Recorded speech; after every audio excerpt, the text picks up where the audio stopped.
What Donald Trump is saying in the Time magazine interview that he wants to focus on, because he says, I really can't lower the price of things, surprise to my voters. He says he wants to do something like, let's say, get rid of education. He says, what do you plan to do? This is Time magazine. I mean, I'll give you an example. We want to move the schools back to the states. This is also not going to reduce prices of things. What does moving back to the states mean? Doesn't that mean closing the education department? A virtual closure of Department of Education in Washington. Virtual closure? Well, you're going to need some people, Trump says, to just make sure they're teaching English in the schools. Okay, English and mathematics, let's say. But we want to move education back to the states. If you look at the states, if you look at some of the individual countries, Norway is very strong. He loves Norway. I think Iowa and Indiana, a lot of these states are strong. And he goes on about Norway and stuff like that. Education's already in the states.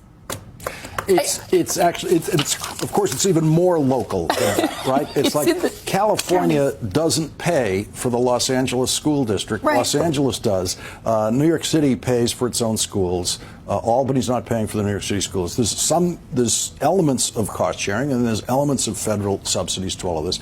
But the federal piece of public education in America is 7%. If you zero it out, that you're going to be taking 7 pennies away out of the dollar. They're not going to zero it out because it's there through an act of Congress, not through an act of the presidency. The Department of Education was not created by a president. It was created by Congress. You cannot eliminate the Department of Education without a vote of Congress, which isn't going to happen. There won't even be a bill introduced to eliminate the Department of Education. None of this is going to happen. Nothing. There won't be a single change in public education in America because of the Trump presidency.